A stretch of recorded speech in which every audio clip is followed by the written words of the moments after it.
मुस्तफा जैसे ही अपनी मोहब्बत का इजहार करता है तो दादो पर जैसे क़यामत टूट पड़ती है। दादो मगरूर से चूर औरत कभी भी शीजा को अपनी बहू नहीं बनाएगी। मुस्तफा, मैं सोच भी नहीं सकती थी कि तुम्हारी पसंद इतनी घटिया हो सकती है। कहाँ हम और कहाँ ये 2 टके की लड़की। तुम ऐसी मिडिल क्लास लड़की को पसंद करोगे ये तो मेरे वहमो गुमान में भी नहीं था। नानो, ये मेरा आखिरी फैसला है। मैं शादी करूंगा तो शीजा से, वरना किसी से भी नहीं। ये बात सुनकर शहरयार और शबाना के भी होश उड़ जाते हैं। मिडिल क्लास की लड़की इस घर की बहू नहीं बन सकती। सब घर वाले मुस्तफा की शीजा से शादी पर मुखालफत करते हैं, लेकिन मुस्तफा सबके सामने डटकर खड़ा हो जाता है। मैंने अपना फैसला सुना दिया है, अब जो कुछ करना है आप लोगों को ही करना है, और मैं अपने फैसले से पीछे हटने वालों में से नहीं हूँ। इधर मुस्तफा की मोहब्बत पाकर शीजा भी बहुत खुश होती है, लेकिन वो ये नहीं जानती कि इन बड़े लोगों के बड़े ही नखरे होते हैं। मिडिल क्लास लोगों को अपने पाँव की जूती समझते हैं। जब दिल चाहा पहन ली और जब दिल चाहा उतार कर फेंक दी। शीजा के अरमानों पर पानी तो फिरेगा तब जब मुस्तफा की नानो इसे वार्निंग देगी कि अगर तुम आज के बाद मुस्तफा के करीब भी भटकी तो मुझसे बुरा कोई नहीं होगा।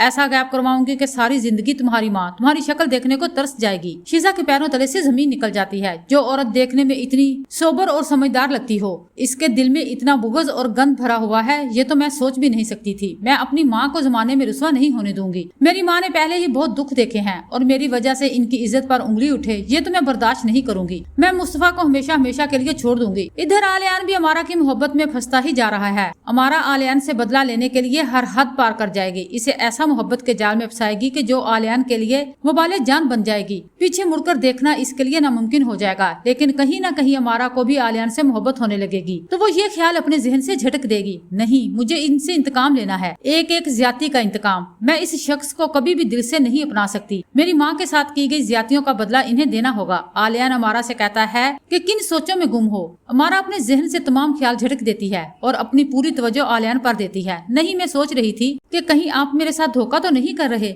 मेरे अलावा भी और कई लड़कियां आपकी जिंदगी में होंगी। ये ना हो कि सीढ़ी पर चढ़ाकर नीचे से सीढ़ी ही खींच दें। मेरा मतलब है कि मोहब्बत मुझसे और शादी किसी और लड़की से। आलियान कहता है कि अल्लाह ना करे कि ऐसा हो। आलियान अपनी जुबान का पक्का है, अपनी जुबान से कभी भी नहीं फिरेगा। मैं शादी करूंगा तो सिर्फ तुमसे। अब अमारा जब ये बात अपनी माँ को बताती है तो वो इसे समझाती है कि बेटा, बदला लेने से माफ कर देना बेहतर होता है। तुम तमाम मामले अल्लाह पर छोड़ दो, वो बेहतर इंसाफ करने वाला है। लेकिन अमारा कहती है कि अम्मी, जब तक मैं इन लोगों को तड़पा तड़पा कर नहीं मारूंगी मेरे दिल को सुकून नहीं मिलेगा। इन लोगों ने आपसे और हमसे हमारी खुशियाँ छीन ली हैं। हम लोगों ने सारी जिंदगी घुट घुट कर गुजार दी अपने बाप के बगैर। हमारा भी हक था कि हम अपने माँ बाप के साथ खुशहाल जिंदगी गुजारते। अपने बाप के बगैर हमने किस तरह से बचपन गुजारा है ये हम ही जानते हैं। और इन लोगों ने दुनिया में हर वो सैश हासिल की है जिसके ये हकदार भी नहीं थे, और हमसे हमारी हर खुशी छीन कर खुद ऐशो इशरत की जिंदगी गुजार रहे हैं।